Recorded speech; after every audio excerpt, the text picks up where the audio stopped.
Ini para hadirin rahimani wa rahimakumullah. Selain mencuri diancam dengan hukuman had, siksaan berupa potong tangan, pencuri juga diancam dengan laknat.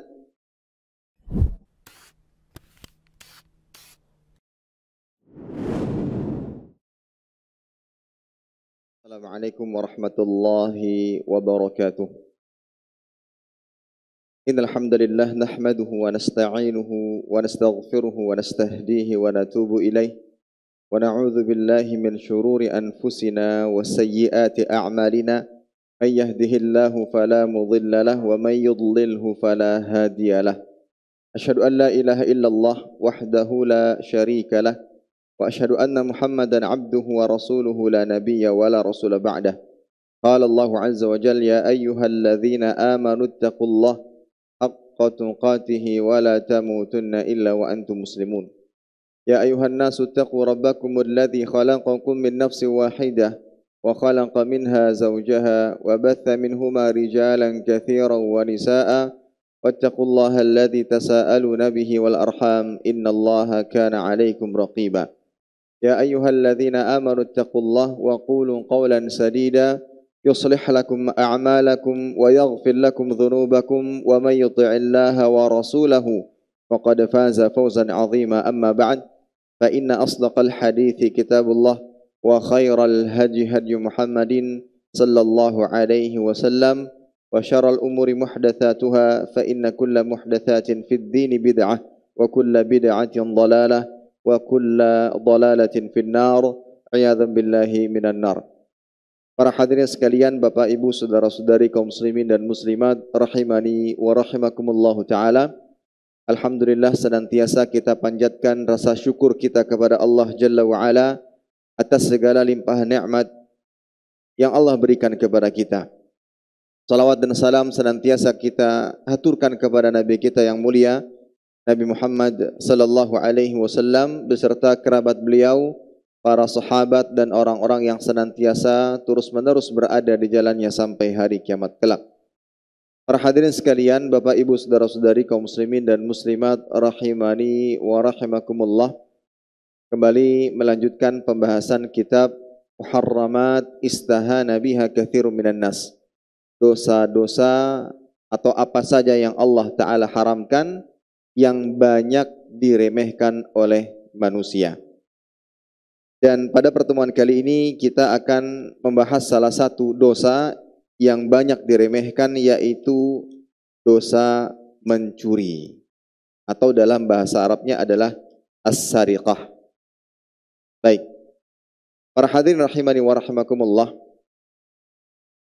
Sejatinya setiap orang yang berakal, baik dari kalangan orang-orang yang beriman atau tidak, pasti bersepakat bahwa mencuri adalah perbuatan kejahatan dan bentuk kezaliman.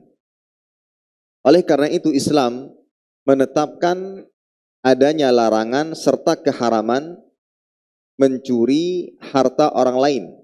Dan tentunya hal ini tidak dibenarkan di dalam agama Islam. Bahkan ia termasuk di antara dosa yang besar. Hal ini sebagaimana disebutkan di dalam firman Allah Subhanahu wa taala, Quran surat Al-Maidah ayat 38. Allah Taala berfirman, "Was-sariqu was-sariqatu faqta'u aydiyahuma jazaa'an bima kasaba nakalan minallah wallahu azizun hakim." Laki-laki yang mencuri dan perempuan yang mencuri, potonglah tangan keduanya sebagai bentuk pembalasan bagi apa yang mereka kerjakan dan sebagai siksaan dari Allah Ta'ala. Dan Allah Maha Perkasa lagi Maha Bijaksana. Dalam ayat ini Allah Tabaraka wa Ta'ala menetapkan hukuman had bagi seorang pencuri, baik laki-laki atau perempuan, yaitu dengan dipotong tangan. Dan hal ini menunjukkan bahwa mencuri adalah dosa besar. Syekh Muhammad bin Saleh Al-Utsaimin rahimahullah ta'ala mengatakan, Al-kabair hiya ma rattaba alaihi uqubah khasah Bima'na annaha laysat muqtasirah ala mujarradin nahi aw tahrim. Bal la budda min uqubatin khasah مثل أن يقال من فعل هذا فليس بمؤمن أو فليس منا أو ما أشبه ذلك. هذه هي الكبائر والصغائر هي المحرمات التي ليس عليها عقوبة. Beliau menyebutkan kaidah kapan sebuah dosa disebut sebagai dosa besar, di antaranya adalah dosa yang Allah Ta'ala ancam dengan suatu hukuman khusus. Maksudnya perbuatan tersebut tidak sekedar dilarang atau diharamkan saja, namun diancam dengan hukuman yang bersifat khusus. Semisal disebutkan dalam dalil, barang siapa yang melakukan ini maka dia bukan seorang mukmin, dia bukan golongan kami, atau yang semisal dengannya. Ini adalah dosa besar. Sementara dosa kecil adalah dosa yang tidak diancam dengan sebuah hukuman, laknat atau yang semisal. Berdasarkan keterangan ini, mencuri disebutkan adanya ancaman hukuman, ya, hukuman had, yaitu dengan dipotong tangan. Ibnu Salah rahimahullah juga mengatakan, laha amarat minha ijab al-had wa minha al-i'ad 'alaiha bil 'adzab bin nar wa nahwaha fil kitab aw sunnah wa minha wasfu sahibiha bil fisq wa minha al-la'n. Dosa besar ada beberapa indikasi, di antaranya diwajibkan hukuman had kepadanya, diancam dengan azab neraka atau semisalnya di dalam Al-Quran dan Sunnah. Demikian juga pelakunya disifati dengan kefasikan dan laknat. Ini para hadirin rahimani wa rahimakumullah. Selain mencuri diancam dengan hukuman had, siksaan berupa potong tangan, pencuri juga diancam dengan laknat. Ya, pencuri juga diancam oleh Allah Ta'ala dengan laknat. Sebagaimana sabda Nabi SAW dalam hadis yang diriwayatkan Imam Bukhari. Rasulullah SAW bersabda, la'anallah as-sariq yasriqul baydah fatuqta'u yaduhu wa yasriqul habal fatuqta'u yaduh. Allah Ta'ala melaknat pencuri yang mencuri sebutir telur, lalu di lain waktu ia akan dipotong tangannya karena mencuri tali. Ini menandakan bahwa ketika seorang mencuri telur dan dia menganggap remeh perbuatan tersebut hingga dia mencuri dan terus mencuri, yang pada akhirnya dia melewati had atau melewati batasan kadar pencurian yang menyebabkan harus dipotong tangannya, yang pada akhirnya dipotonglah tangannya.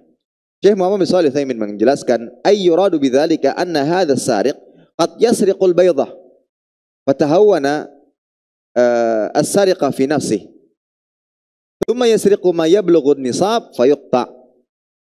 Maksud hadis ini adalah bukan berarti seorang mencuri telur langsung dipotong. Tapi ketika dia mencuri telur lalu dia menganggap remeh perbuatan tersebut hingga di kemudian hari ia mencuri barang yang melewati nisab had. Nanti dia akan dijelaskan kapan seorang pencuri tangannya dipotong. Yaitu ketika nilai barang yang dicuri sudah mencapai atau melebihi batas nisabnya. Nah, ada seorang yang mencuri telur, kemudian dia remehkan perbuatan tersebut, yang pada akhirnya itu merembet kepada pencurian yang lain, dan dia dengan perbuatan tersebut, ya pada akhirnya dia dipotong tangannya. Ini menandakan bahwa pencurian meskipun itu kecil, ini akan mengakibatkan atau akan menyebabkan seorang akan terus mencuri apabila dia tidak bertaubat kepada Allah Subhanahu wa ta'ala. Saya mendengar kisah ada seorang anak kecil yang terbiasa mencuri mainan temannya. Allah Ta'ala misal apakah sudah mendapatkan nasihat, bimbingan dan teguran dari orang tuanya, namun tatkala dia dewasa terdengar lagi kabar bahwa dia mencuri uang ibunya hingga menghabiskan sekitar 30 juta rupiah. Biasa ngambil. Orang tuanya tidak menyimpan di bank, menyimpan di rumah dan diambil oleh anaknya sendiri. Sedikit. Ini bahayanya ketika seorang meremehkan pencurian dengan nomilan yang kecil. Ini akan merembet kepada nomilan yang begitu besar. Apalagi ketika pencurian pertama tidak ketahuan, pencurian kedua tidak ketahuan, dan seterusnya. Yang pada akhirnya pencurian yang ia lakukan sampai melewati nisab, batasan kadar yang mengharuskan pelakunya dipotong tangan apabila dia diketahui. Baik. Dan para hadirin rahimani wa rahimakumullah, tentunya mencuri sebagaimana tadi disebutkan di awal bahwa ia salah satu bentuk kezaliman. Ia termasuk perbuatan yang zalim, yaitu mengambil harta orang lain dengan cara yang batil. Karena harta seorang muslim itu haram. Maksudnya terjaga, tidak boleh diambil dengan cara yang tidak dibenarkan di dalam agama. Rasulullah sallallahu alaihi wasallam bersabda dalam hadis yang diriwayatkan oleh Imam Bukhari, "Fa innallaha harrama 'alaikum dima'akum wa amwalakum wa a'radakum ka hurmati yaumikum hadza fi syahrikum hadza fi baladikum hadza." Sesungguhnya Allah tabaraka wa taala telah mengharamkan atas sesama kalian darah untuk ditumpahkan, harta untuk dirampas, dan kehormatan untuk dirusak. Darah, harta, kehormatan itu wajib dijaga. Tidak boleh seseorang menumpahkan darah orang lain dengan cara yang tidak dibenarkan. Mengambil harta orang lain dengan cara yang tidak dibenarkan. Mencoreng kehormatan orang lain dengan cara tidak dibenarkan. Baik dengan lisan, apalagi dengan perbuatan. Itu haram semuanya. Sebagaimana haramnya hari ini, haramnya bulan ini, dan haramnya negeri ini. Tatkala di hari Arafah, di bulan haji, dan di negeri Makkah Mukarramah. Dan mencuri itu adalah perbuatan mengambil harta orang lain dengan cara yang tidak dibenarkan, sehingga mencuri bagian dari perbuatan kezaliman. Dan tentunya banyak dalil-dalil yang menunjukkan buruknya perbuatan zalim. Di antaranya dalam surat Hud ayat ke-18 Allah mengatakan, "Ala la'natullah 'alal zalimin." Ingatlah laknat Allah ditimpakan atas orang-orang yang berbuat zalim. Termasuk di dalamnya pencurian. Dalam surat Hud juga ayat 102 Allah mengatakan, "Wa kadzalika akhdhu rabbika id akhadhal qura wa hiya zalimah inna akhdahu alimun syadid." Dan begitulah azab Tuhanmu apabila dia mengadab penduduk negeri-negeri yang berbuat zalim, sungguhnya azabnya itu adalah sangat pedih lagi keras. Dalam surat Al-An'am ayat 21 Allah mengatakan, "Innahu la yuflihudz zalimun." Sungguhnya orang yang zalim itu tidak akan mendapatkan keberuntungan. Nanti kita akan sebutkan ya perbuatan atau contoh orang yang akan merugi di hari kiamat nanti. Salah satu sebabnya adalah karena tindak kezaliman yang ia lakukan ketika di dunia. Baik. Ada beberapa bentuk pencurian yang paling besar dosanya. Dan hal ini disebutkan di dalam kitab Muharramat Istahana Biha Katsirun Minan Nas. Nah, di antara kejahatan pencurian yang paling besar adalah yang pertama, mencuri barang-barang milik para hujjaj dan mu'tamirin. Para jemaah haji dan umrah yang sedang melakukan ibadah ke Baitullah. Ya. Pencuri semacam ini, kata penulis hafizahullah ta'ala, pencuri semacam itu tidak lagi memperhitungkan ketentuan-ketentuan Allah bahwa ia sedang berada di bumi yang paling mulia di sekeliling Ka'bah. Dalam kisah tentang salat khusuf, Rasulullah sallallahu alaihi wasallam bersabda, "Laqad ji'a bin nar wa dzalika hina ra'aitumuni ta'akhartu makhafata ay yusibani min lafhiha wa hatta ra'aitu fiha sahibul mihjan yajurru qusbahu fin nar kana yasriqul hajj bi mihjanihi fa in futina lahu qala inna ma ta'allaqa bi mihjani wa in ghafila anhu dhahaba bihi." Dan sungguh telah diperlihatkan api neraka, yaitu saat kalian melihatku mundur karena aku takut hangus oleh jilatannya. Dan sehingga aku melihat di dalamnya pemilik mihjan. Mihjan itu tongkat yang kepalanya berlekuk ya. Dan hingga aku melihat di dalamnya pemilik mihjan menyeret ususnya dalam neraka. Dahulunya ia mencuri barang milik orang yang sedang berhaji. Jika ketahuan, dia akan berkilah, barang itu terpaut di mihjanku. Tetapi jika orang itu lengah dari barangnya, maka si pencuri membawanya serta pergi. Yang kita garis bawahi bahwa hukuman dan siksaan tersebut ditujukan secara khusus bagi orang yang mencuri barang-barang milik para jemaah haji sedang ibadah. Yang mana para jemaah haji lebih fokus dalam menjalankan ibadah. Yang terkadang dia letakkan barangnya di sini dan di situ tanpa dia memperhatikannya secara fokus. Karena dia sedang beribadah kepada Allah Ta'ala. Dan mungkin ada sebagian yang memanfaatkan keadaan tersebut untuk berbuat zalim. Maka ini adalah perbuatan kezaliman yang sangat buruk, pencurian yang sangat buruk. Baik. Kemudian yang kedua, termasuk di antara bentuk pencurian yang paling besar dosanya adalah mencuri barang milik umum. Mencuri barang milik umum. Ya.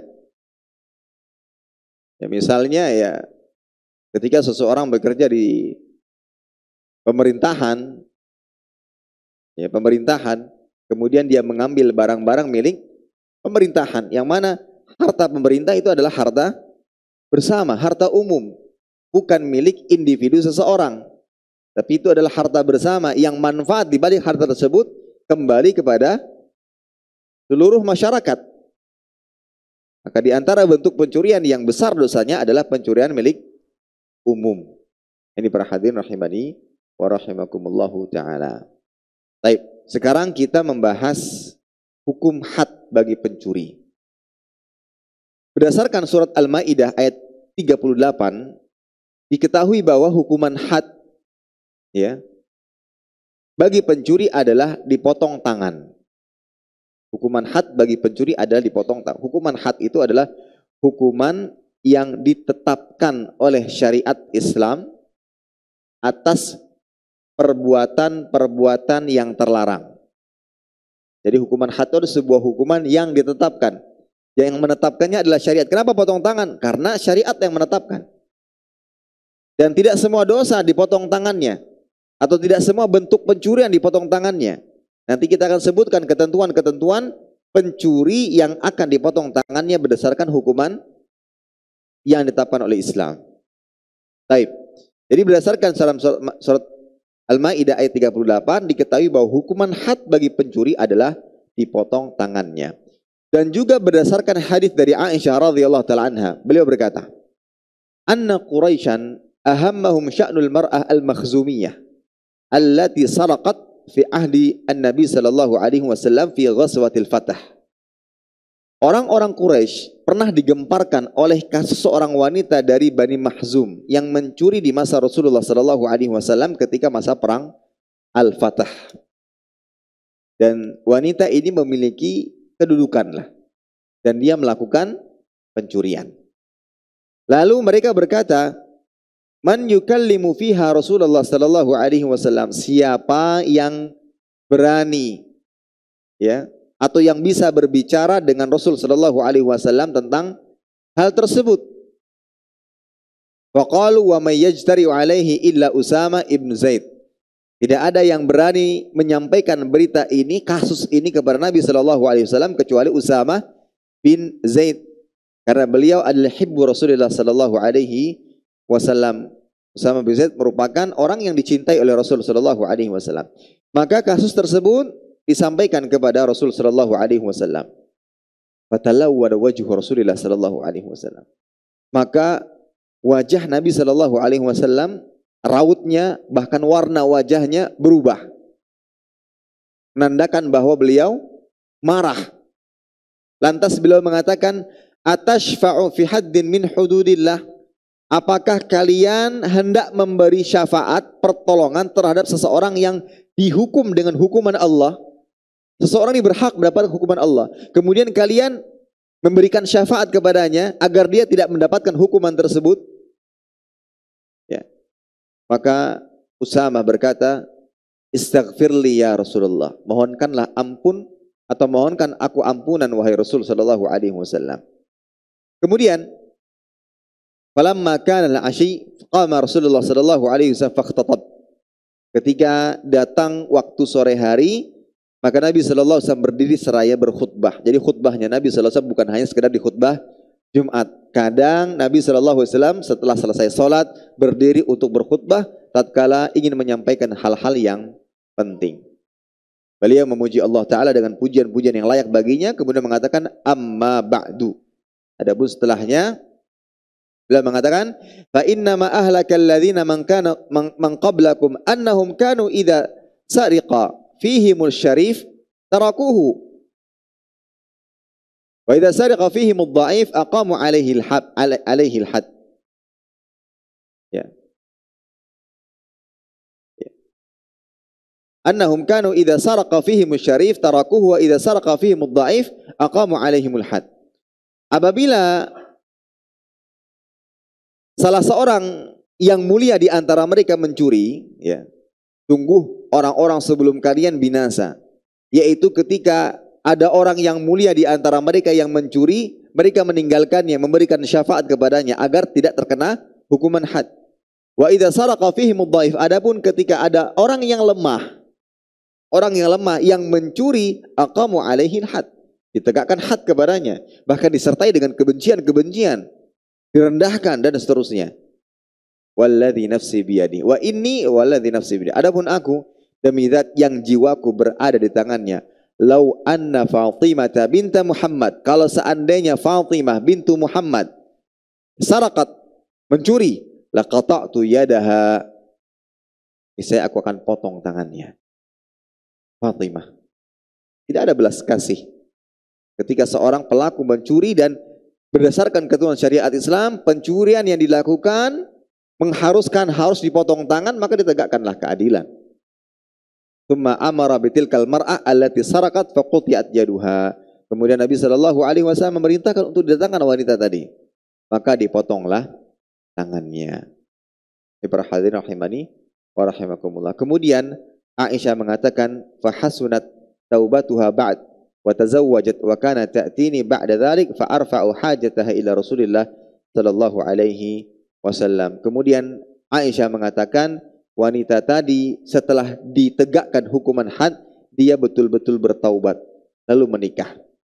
Dan ia pernah datang kepada Aisyah setelah peristiwa tersebut, dan Aisyah menyampaikan hajatnya kepada Rasulullah sallallahu alaihi wasallam. Hal ini menandakan ketika seorang ditegakkan hukuman had, itu bukan berarti dia dalam keadaan hina, rendah. Mudah-mudahan ketika hukuman had tersebut ditegakkan, itu adalah bentuk penyegeraan hukuman, ya, penyempurna taubatnya, sehingga tidak lagi disiksa atas perbuatannya di hari kiamat kelak. Baik, ini para hadirin rahimani wa rahimakumullah. Nah, sekarang kita akan menyebutkan syarat-syarat kapan dilaksanakannya hukuman had bagi seorang pencuri. Yang pertama, syarat yang harus dipenuhi dari pelaku pencurian adalah, satu, dia adalah seorang mukallaf.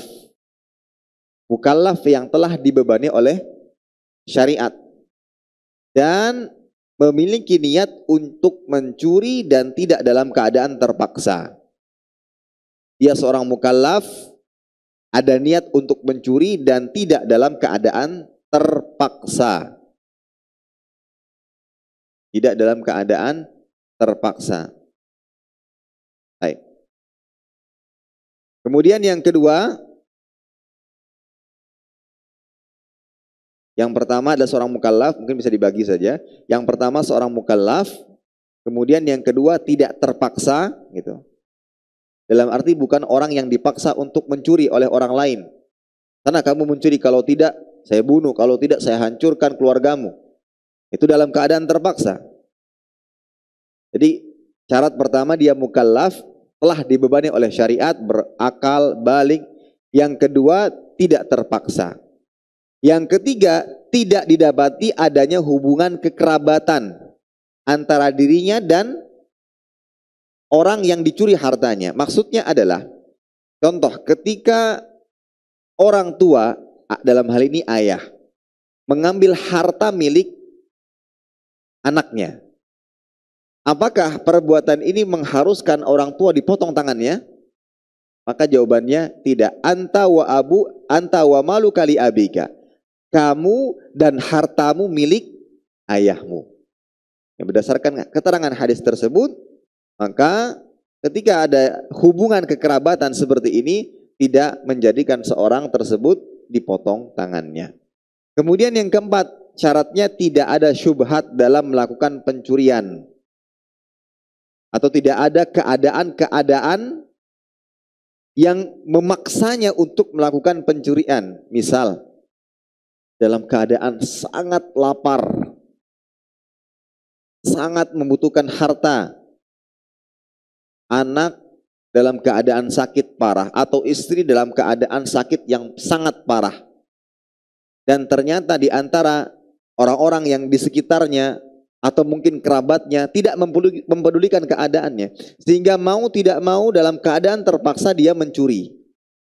Maka kondisi seperti ini ya tidak menjadikannya dipotong tangan apabila didapat atau ditangkap. Nah, itu syarat yang harus dipenuhi dari seorang pelaku. Ya. Apa tadi? Yang pertama, dia seorang mukallaf. Kedua, tidak dalam keadaan terpaksa, tidak ada hubungan kekerabatan, ya, dan tidak dalam keadaan terpaksa. Tidak dalam keadaan terpaksa, tidak ada syubhat yang memaksanya. Seperti dalam keadaan lapar atau dalam keadaan membutuhkan harta.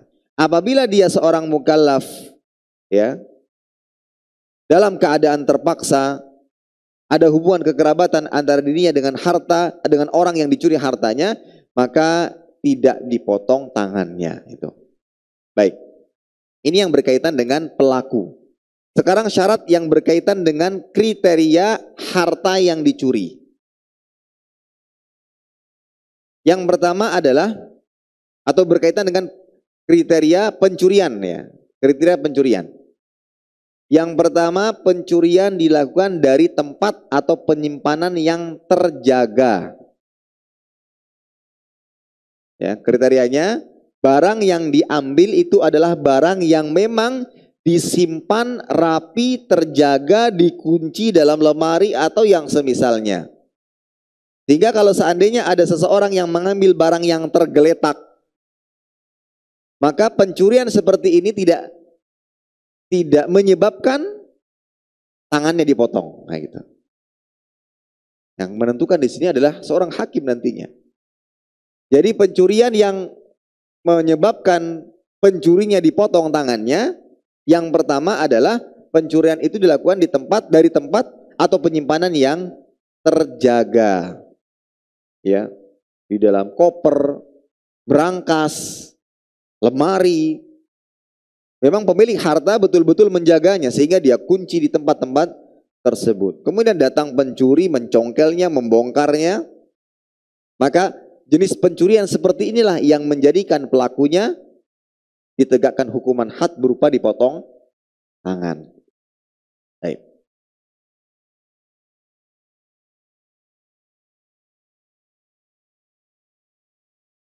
Kemudian yang kedua, harta yang dicuri adalah harta yang terhormat. Memang dia berharga gitu. Ya. Dan tentunya ini berbeda-beda kondisinya antara satu dengan yang lain. Ada sebagian yang mungkin menganggap 100.000 rupiah itu tidak berharga mungkin. Tapi secara umum ya itu berharga. Uang itu berharga, itu maksudnya. Jadi benda-benda yang dicuri adalah benda-benda yang berharga.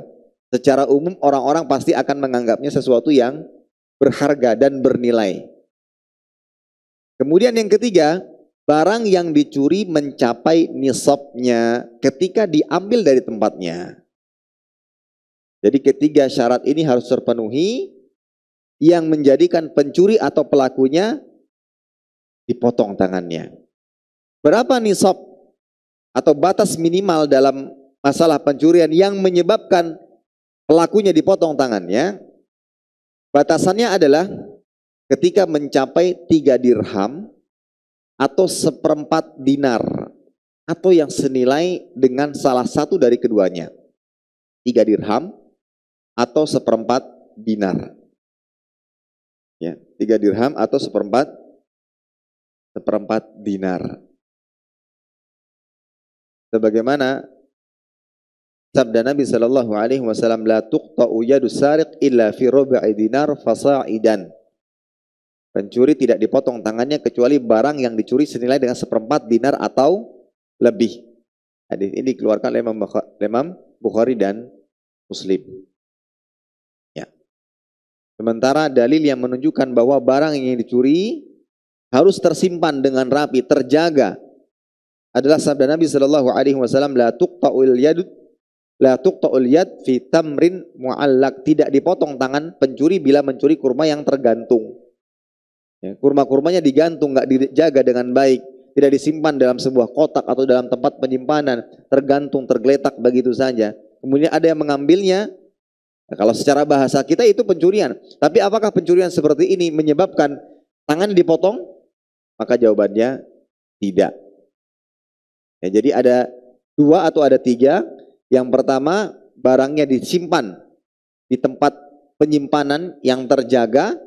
Kemudian yang kedua, barangnya merupakan sesuatu yang berharga secara umum. Dan yang ketiga, telah mencapai nisab, batasan minimal harta ya yang menyebabkan pencurinya dipotong tangannya, yaitu 1/4 dinar atau 3 dirham. 1/4 dinar atau 3 dirham. Berapa nilainya jika dirupiahkan? Berapa nilainya jika dirupiahkan? Hal ini pernah ditanyakan atau pernah disampaikan oleh Syekh Muhammad bin Shalih Al-Utsaimin rahimahullah ta'ala.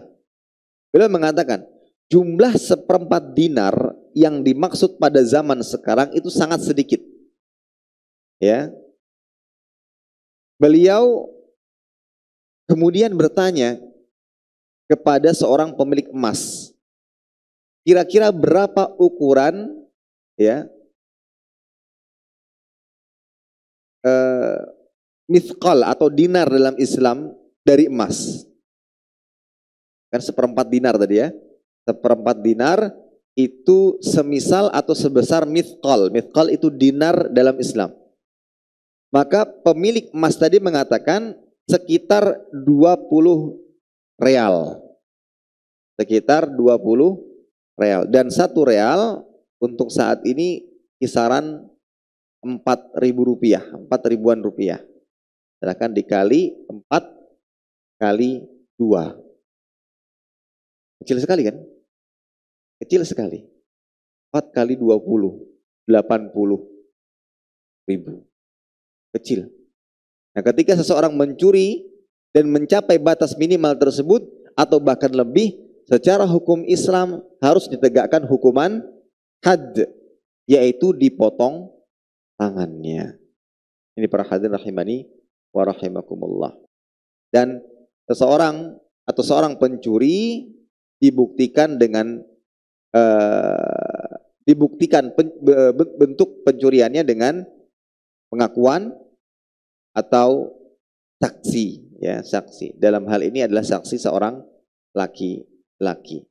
Karena dalam masalah hukuman had, saksi wanita tidak digunakan. Saksi yang digunakan dalam hukuman had adalah saksi dari kalangan laki-laki.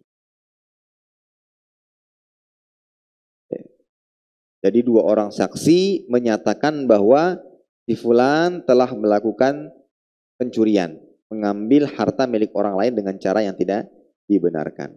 Sekarang, siapa yang berhak melaksanakan hukuman ini? Maka jawabannya adalah penguasa, ya, pemerintah, atau orang-orang yang ditugasi secara resmi. Bukan kelompok tertentu, bukan ormas tertentu, lembaga tertentu, tidak. Tapi yang menegakkan hukuman atau melaksanakan hukuman ini adalah pemerintah yang sah. Atau orang-orang yang ditunjuk oleh pemerintah secara resmi. Ketika ada sebuah negeri yang tidak melaksanakan hukuman ini, ya sudah, tidak bisa dijalankan hukuman tersebut. Meski kita mengetahui bahwa yang mencuri dengan jumlah sekian dan sekian, secara hukuman had wajib dipotong tangannya. Baik. Sekarang bagaimana cara pelaksanaan hukuman potong tangan? Hal ini dijelaskan oleh para ulama, di antaranya dinukilkan oleh Syekh Abdul Azim Al-Badawi dari penulis kitab ya Rawdatun Nadiyah. Beliau mengatakan bahwa para ulama sepakat seorang pencuri pada pencurian yang pertama dipotong tangan sebelah kanan. Bila mencuri kedua kalinya, maka dipotong kaki kirinya. Kemudian mereka berbeda pendapat bila ia mencuri ketiga kalinya. Ada ulama mengatakan ketika sudah ketiga kali, dipenjara, ditakzir. Takzir itu adalah hukuman yang ditetapkan oleh pemerintah yang sah berdasarkan kebijakan. Tidak ada ketentuan. Ta'zir itu hukuman yang ditentukan berdasarkan kebijakan pemerintah dengan tujuan agar pelakunya tidak mengulang kembali. Nah, namun ada lagi mengatakan bahwa ketika dia mencuri ketiga kalinya, itu dipotong tangan kiri. Ya. Dipotong tangan tangan kiri. Dan bila mencuri setelahnya baru dipotong kaki kanan. Jadi seperti silang. Kanan, tangan kanan, kemudian kaki kiri, tangan kiri, kemudian kaki kanan. Dan kalau seandainya masih mencuri lagi, Allah, maka dihukum dengan takzir dan dikurung. Dipenjara dan dihukum takzir. Baik. Ada kalanya seorang pencuri terhindar dari hukuman potong tangan, yaitu apabila pencuri ini dimaafkan oleh orang yang hartanya dicuri olehnya, ya, dan belum sampai diangkat perkara tersebut kepada hakim. Maka hal tersebut dapat menghindarkan pencuri dari hukuman potong tangan. Misalkan pencuri adalah orang yang dikenal dan diharapkan taubat darinya, maka sang pemilik harta yang telah dicuri, apalagi sudah dikembalikan hartanya, memaafkan, maka pada saat itu selama belum sampai dan belum terangkat atau belum dilaporkan kepada sang hakim, dia bisa terbebas dari hukuman tersebut. Para hadirin rahimani wa rahimakumullah, timbul pertanyaan, berdasarkan ketetapan hukuman syariat Islam dalam hal mencuri, yaitu potong tangan, atau ada hukuman-hukuman had lainnya disesuaikan dengan dosa-dosa yang dilakukan, apakah pantas seseorang mengatakan Islam itu kejam dengan menetapkan hukuman-hukuman tersebut? Orang mencuri, dipotong tangannya. Orang berzina, bagi yang sudah menikah, dirajam hingga meninggal dunia. Yang belum menikah, dicambuk sebanyak 100 kali. Ada sebagian orang yang mungkin berawal dari kebenciannya dengan Islam, tidak suka dengan Islam. Mereka berpendapat bahwa perbuatan tersebut adalah kejam. Nah, hal ini muncul dari pemikiran seseorang yang hanya memperhatikan kondisi pencuri, kondisi pelaku pembunuhan, tidak memperhatikan kondisi orang-orang yang terzalimi pada saat tersebut. Dan tudingan seperti ini adalah tudingan yang sangat tidak bisa dibenarkan. Mereka memiliki perasaan sesaat yang hanya memperhatikan kepentingan kelompok kecil yang bersalah, ya, dan yang berhak atas hukuman tersebut, dan berpaling dari kepentingan umum. Dalam hal ini orang-orang yang terzalimi. Bayangkan kalau seandainya tidak ditegakkan hukuman tersebut, ya, akan muncul pencurian demi pencurian, dan pencurian diremehkan dan dianggap biasa, dan itulah yang terjadi saat ini. Coba bayangkan kalau seandainya ditegakkan hukuman had, potong tangan, ketika seorang mencuri harta milik orang lain dengan ketentuan disebutkan tadi, dan sudah melebihi dari nisabnya, potong tangan. Ini yang membuat pelaku, orang-orang yang sudah merencanakan sebelumnya, akan meninggalkan perbuatan tersebut, takut atas ketetapan Allah Subhanahu wa Ta'ala. Maka tuduhan atau tudingan yang mengatakan hukuman Islam, hukuman had dalam Islam itu kejam, ini tudingan yang tidak bisa dibenarkan. Mereka seperti ingin membela para pelaku dosa dan mengabaikan kepentingan orang-orang yang terzalimi. Padahal Nabi mengatakan, inna dima'akum wa amwalakum wa a'radakum alaikum haram. Darah, harta, kehormatan itu diharamkan atas kalian. Harus betul-betul dijaga. Lihat, orang-orang sudah mengumpulkan harta, banting tulang, siang dan malam, meninggalkan sanak keluarga, untuk mengumpulkan harta. Kemudian ada orang yang datang mengambilnya dengan cara yang tidak dibenarkan. Nah, sebagian orang yang mengatakan ini kejam-kejam, itu hanya memperhatikan kondisi pelakunya. Padahal secara hukuman Islam dia berhak mendapatkannya. Tanpa mempedulikan keadaan bagaimana orang-orang yang diambil hartanya. Padahal di situ ada uang untuk sekolah anaknya. Ada uang untuk berobat ayah atau ibunya yang sedang sakit. Berdasarkan penjelasan telah disebutkan tadi bahwa tidak boleh seseorang mengatakan bahwa aturan-aturan Islam, hukuman-hukuman yang ditetapkan oleh Islam itu adalah hukuman yang kejam atau mungkin tidak manusiawi. Ini tidak dibenarkan. Karena Islam menetapkan hukuman-hukuman tersebut dalam rangka menjaga kepentingan orang banyak. Bukan kepentingan yang berjumlah kecil, yaitu para pelaku kemaksiatan, para pelaku kezaliman seperti mencuri, membunuh, dan yang semisal. Tapi Islam memperhatikan kepentingan orang banyak.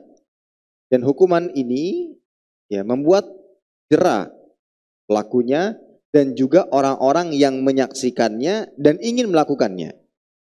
Menjadikan adanya kecemasan pada diri manusia ya, ketika dia berani melakukan hal tersebut. Sehingga banyak maslahat atau hikmah yang sangat besar dibalik ditetapkannya ketentuan-ketentuan tersebut.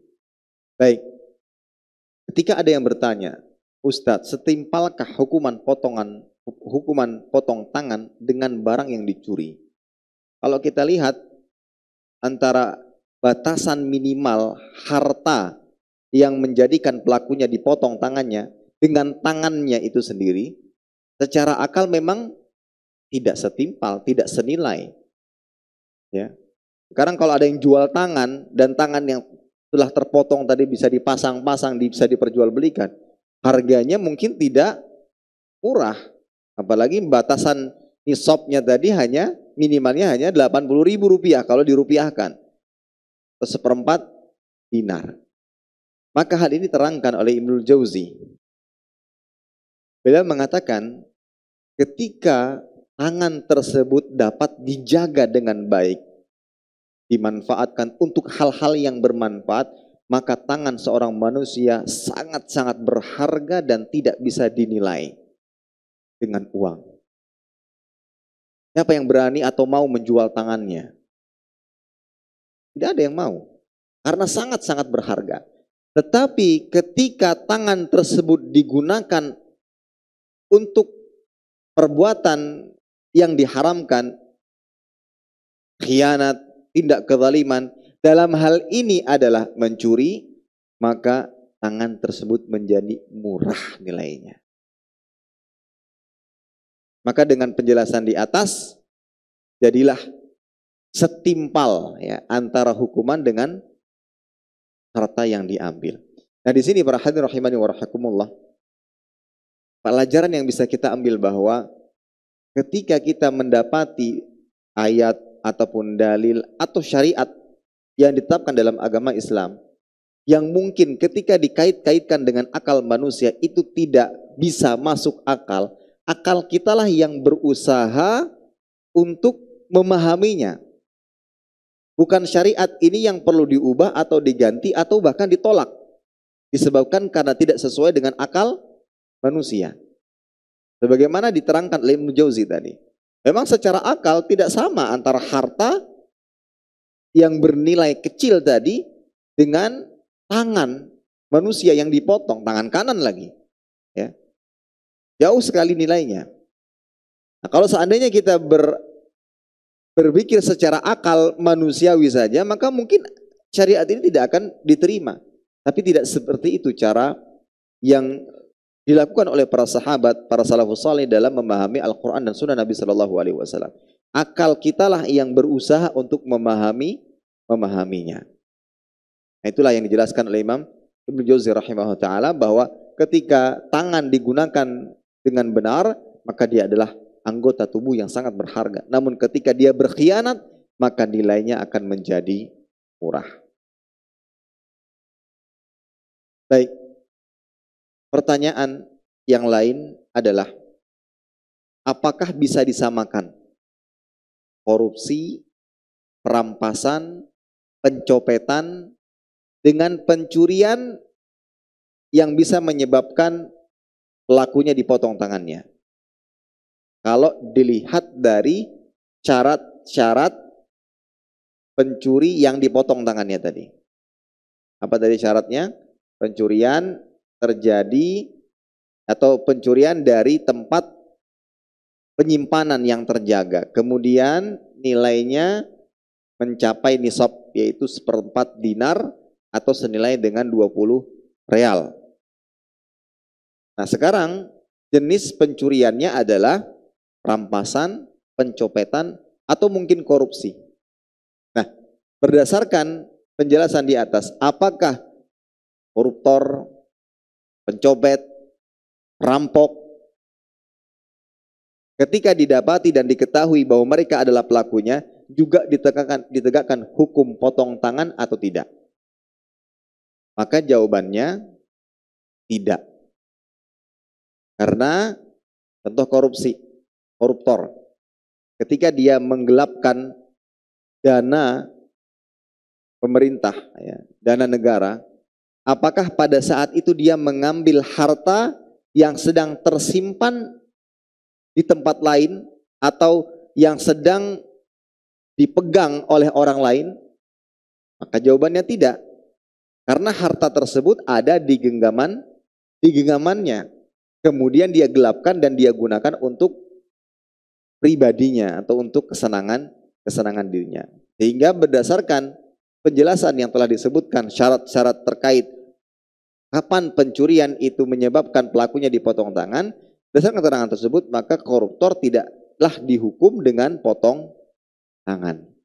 Ya, koruptor tidaklah dipotong dengan hukum. Tapi koruptor diwajibkan mengembalikan uang yang telah dia ambil dan dihukum dengan hukum takzir. Nah, hukum takzir ini hukuman yang dijatuhkan terhadap pelaku sebuah kejahatan yang tidak ditentukan oleh Allah, tetapi ditentukan oleh pemerintah itu sendiri. Kebijakan-kebijakan yang ada tentunya bertujuan untuk membuat jera, ya, untuk membuat jera. Termasuk juga tadi pencopetan, ya, perampasan, secara dalil dan ketentuan tidak masuk dalam ranah pencurian yang menyebabkan pelakunya dipotong tangan. Kalau pencuri itu ya betul-betul niat, ada usaha yang ia lakukan, dan terlebih lagi sulit untuk didapati karena biasanya dia beraksi ketika pemilik harta sedang tidur atau tidak sedang di rumah, ya, dan sudah tersimpan dengan rapi, terkunci, terjaga, sehingga pencuri harus membongkar sana kemari, mencari di mana letak harta. Jadi ada usaha lebih yang ia lakukan.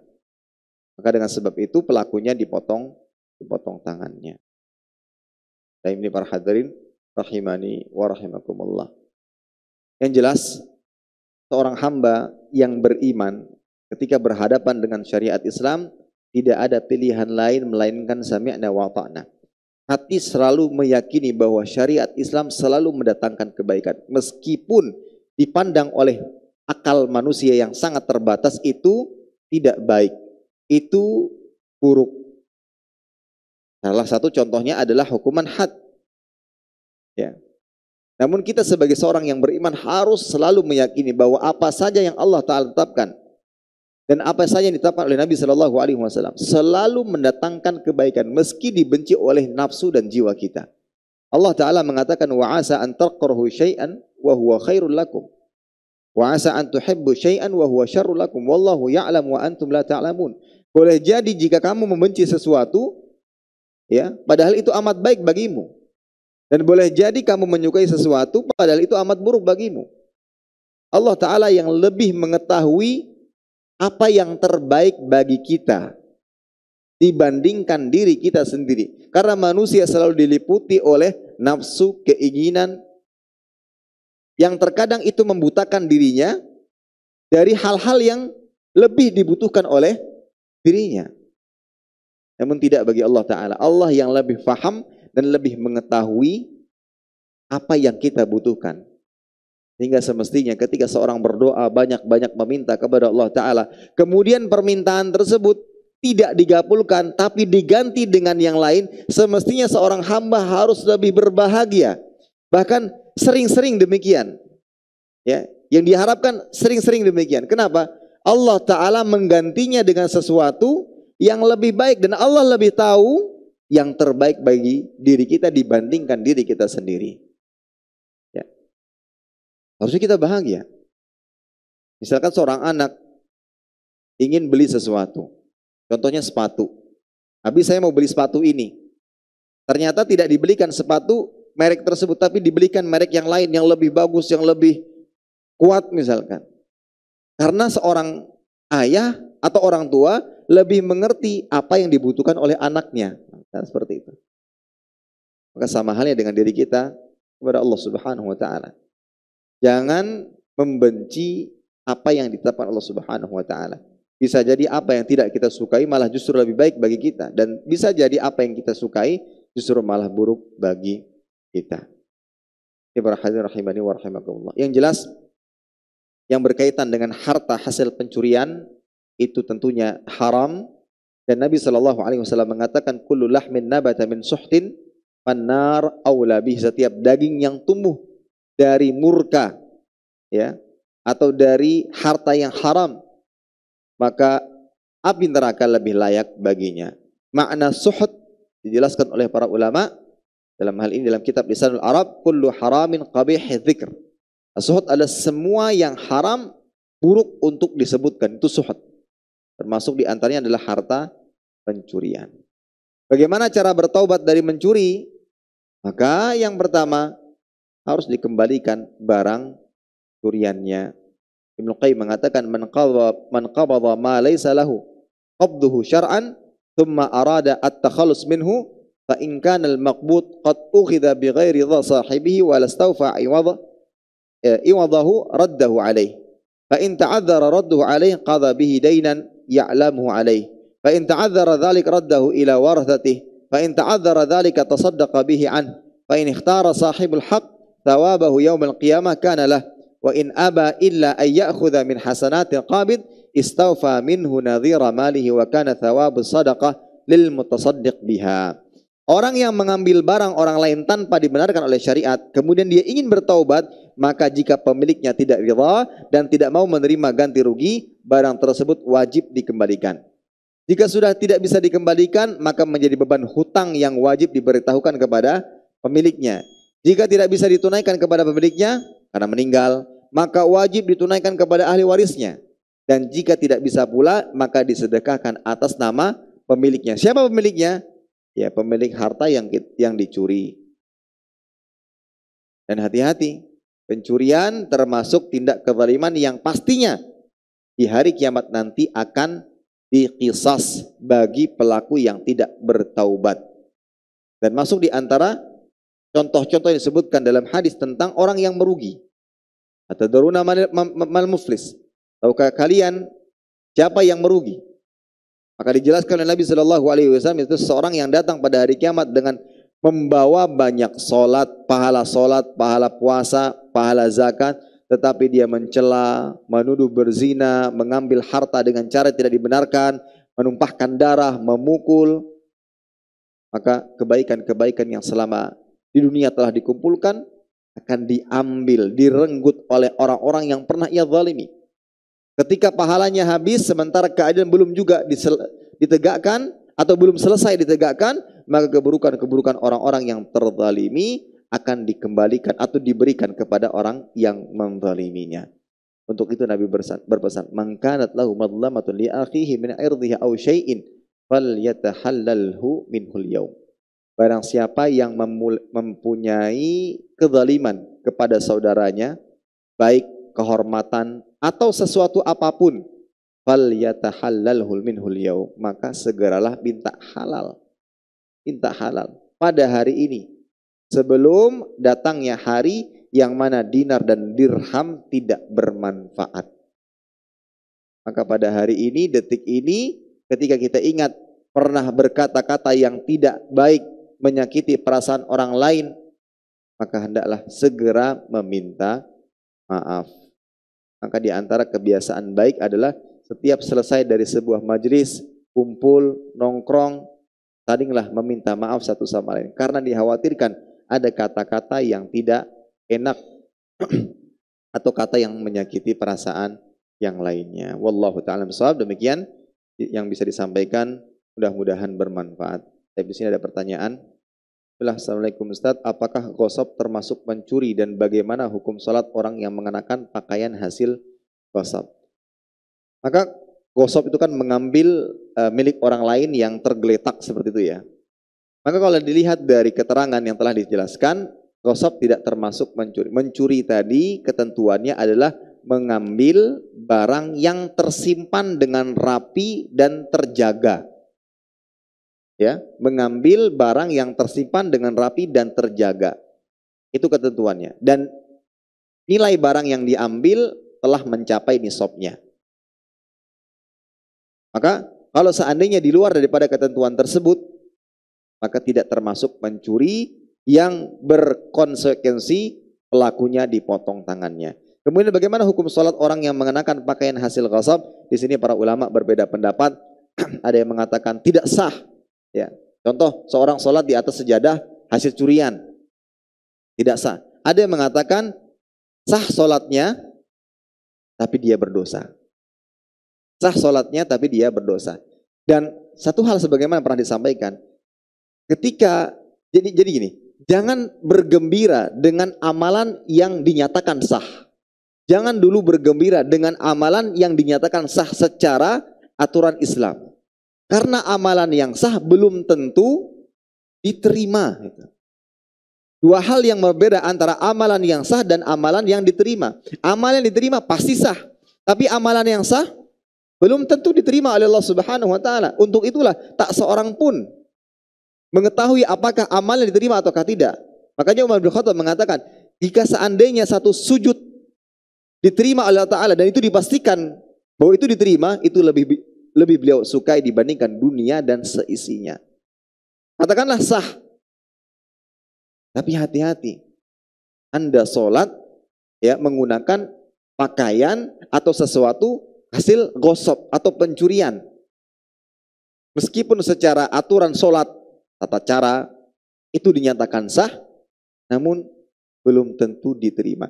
Yang benar saja dimulai dari tata caranya, secara pakaian yang digunakan, itu saja kita tidak bisa memastikan amal kita diterima. Lantas bagaimana dengan adanya kecacatan di dalamnya? Wallahu a'lam bishawab. Demikian yang ingin sampaikan, mudah-mudahan bermanfaat. Kurang dan lebihnya mohon maaf. Kita tutup dengan doa kafaratul majlis. Subhanakallahumma bihamdika asyhadu an la ilaha illa anta astaghfiruka wa atubu ilaik. Wassalamualaikum warahmatullahi wabarakatuh. Terima kasih. Jazakumullah khairan wa barakallahu fikum. Video ini dibuat atas partisipasi dari donasi Anda. Semoga menjadi amal jariah bagi Anda semuanya.